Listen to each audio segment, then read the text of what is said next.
Okay, so this is going to be video number 2 of our multiple M's of Mormonism, the mathematics of the morphine of Mormonism, and the magical, mystical magician Joseph Smith, according to his family and friends, not heretical, anti-Mormon evangelical Christians, but his own family. How did we get to this? The egg-shaped seer stone used to translate the Book of Mormon that is now revealed on LDS.org in conjunction with the gospel topic essays of the church's emergency on dealing with the fact that people are finding out more and more that the church's history is not what the church's history department has been telling us. That the PR department and the multimedia corporations owned by the conglomerate of corporations owned by the corporation of the First Presidency probably has created an image of the church which is not consistent with what it has taught about its history. Not to mention the many changing doctrines they're having to try to deal with, and they're changing them actively, which creates more issues. But to be politically correct and to return to something more like evangelical Christianity from the Luciferian doctrines, sorry, but that's actually what they are. And the Swedenborgisms. Of course, Swedenborg are not, well, actually, yeah, they're dumping some of his stuff too. So the church has been morphing. And we're going to start where we left off with Lucy Mack, Joseph's mom, saying, sure, we practiced magic, but we still had time to farm. So we're going to go look at that. Here's the Church of Christ morphing into the Church of the Latter-day Saints. So this is in 1834, Kirtland Temple. And it then it morphed into the Church of Jesus Christ of Latter-day Saints. But that's another topic. There's Moroni or Mormon burying the plate. It's got to be Moroni's burying the plates, isn't it? I thought that was a picture of Mormon all this time. And there's Joseph Smith looking in his hat at the rock. He didn't even need the plates, did he? That's what it seems like. There he is again, close up. Somebody had a hidden camera on him there, huh? Pretty good art. And this is what I was taught. Is that what the missionaries told you? There he's got the Urim and Thummim on the breast, passed to the breastplate. That was all in the box there, huh? The stone box. And there's Oliver Cowdery way there looking at those plates. But that's not what his wife said. That's not what Martin Harris said. That's not what David Whitmer said.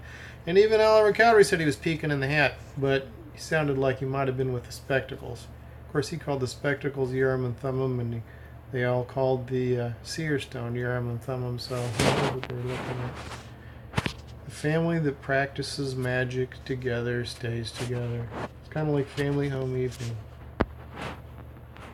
Here's the magical parchment that the Smith family owned, along with the magic knife for magic circles and slitting the throats of the black animals that were sacrificed in the night to the demons guarding the treasure that they were seeking for.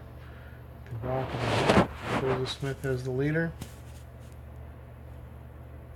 Contemporary diaries and newspaper reports and later town histories indicate that thousands of early Americans participated in treasure digging nationwide. A smaller number actually took the lead in practicing various forms of divination and magic.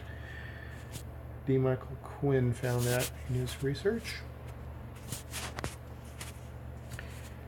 Brother Bushman, Richard Bushman, as we noted last time, found that Joseph was notorious for tall tales and necromantic arts. Ooh! And was involved with the treasure seeking for bands of buried treasure. He was the band of idlers Let's get to what his mom said. Come on. Okay, so confronted with the propaganda from the book saying Joseph Smith was a lazy magician that just did necromancy at night, doing these animal sacrifices and seeking for treasure, looking at the rock in the hat like he used for the Book of Mormon, doing all this sort of thing, that the Smiths were all lazy magicians. Here's what Lucy Mack says. She says, "Now I shall change my theme for the present, but let not my reader suppose that, because I shall pursue another topic for a season, that we stopped our labor and went at trying to win the faculty of Abrac, drawing magic circles, or soothsaying to the neglect of all kinds of business. We never in our lives suffered one important interest to swallow up every other obligation, but whilst we worked with our hands, we endeavored to remember the service of and the welfare of our souls." So, practicing the faculty of Abrac didn't take all their time. It was for the welfare of their souls, and they did their magic. But it didn't swallow up all their time. They still had time to do the work with their hands, the farming and the gingerbread factory and whatever else they did. Sure, we did magic, but we had time for work too. Like Ike Turner said, "Sure, I beat Tina, but only when she deserved it." So, yeah, she's admitting to what's a concern for a lot of people. Joseph was practicing magic. She doesn't seem to be concerned with that. And it was somewhat common. Some people were even Christians. But Joseph got kicked out of the Methodist Church in 1828, kicked out of their Sunday school organization he was involved with, briefly, because he was a practicing necromancer. We covered that in another video. They didn't want him to disgrace the Methodist Church being a necromancer.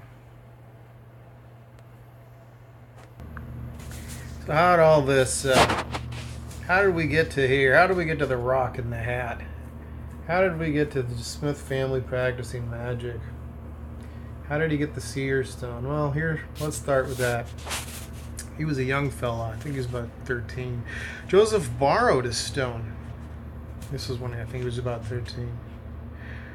From a person working as a local crystal gazer, which reportedly showed him the underground location of another stone near his home, which he located at a depth of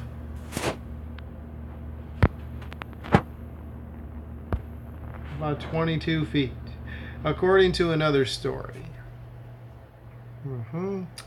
While the older Smith males were digging a well for a Palmyra neighbor, that would be Willard Chase, they found an unusual stone, described as either white and glassy and shaped like a child's foot, or chocolate-colored, somewhat egg-shaped. Then Smith used this stone as his seer stone.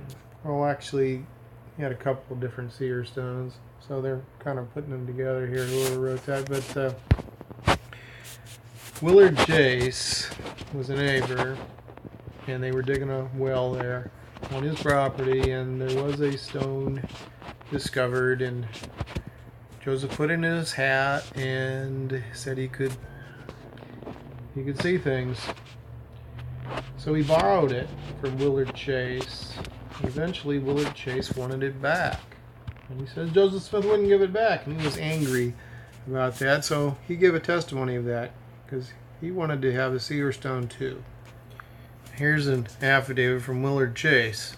He feels he was treated unfairly by Joseph, who wouldn't give back his seer stone. Okay, the discovery of the seer stone. The Willard Chase affidavit discusses the joint discovery that he and Joseph Smith made of a seer stone while digging a well together that was on his property. Chase states that Smith claimed to be able to see things in the stone and that he allowed it to remain in Smith's possession for several years. Chase described how he wanted the stone back and sent a friend to the Smith's house to view it. The response related by Chase is that the friend said that Smith said, "I don't care who in the devil it belongs to, you shall not have it." Okay, continue reading here. LDS scholars note that Chase's statements all represent second or third hand accounts. They also note that Chase was just as involved in treasure seeking as Joseph Smith, and for this reason perhaps envied the seer stone once he became aware of its purported abilities.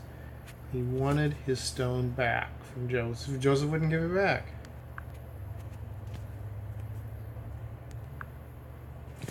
Okay, while we're on Willard Chase, he and family members also testified later, as he was associated with Joseph Smith for quite some time, that when Joseph Smith located the golden plates, that in the box there was something like a toad, which soon assumed the appearance of a man and struck him on the side of the head.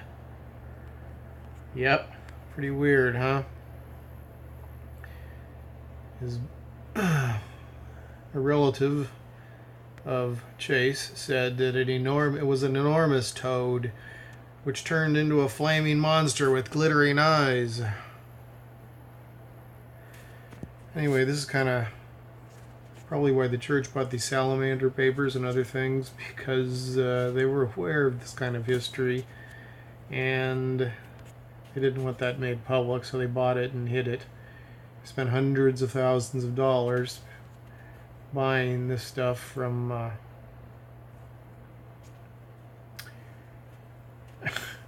what's his name, and hiding it in the church vaults so that the salamander letter and things like it wouldn't come to the knowledge of the world, because it just doesn't look good to know that Joseph was a magician. Mark Hoffman is the forger who created many false documents, including the salamander letter. They went along with actual history that was already known. And so Gordon B. Hinckley had a lot to do with. He always met with Hoffman and bought the documents, and of course there were the bombings, murders, and Gordon Hinckley apparently not telling the truth to investigators about his relationship there. But we're not going to mess with that right now. So Joseph gained a reputation for being a seer, using the seer stones that he had and looking for lost items for people and charging them for it. And eventually, it says here, Josiah Stoll, that you may know that name, a well-to-do farmer from the South Bainbridge in New York, who had been searching for a lost Spanish mine near Harmony Township, Susquehanna County, Pennsylvania, with another seer, traveled to Manchester to hire Smith on account of having heard that he possessed certain keys. Nice words, keys. By which he could discern things invisible to the natural eye. Smith agreed to take the job of assisting Stoll and Hale. That would be Isaac Hale, his father-in-law, future. And he and his father worked with the Stoll-Hale team for about a month, trying to find these things.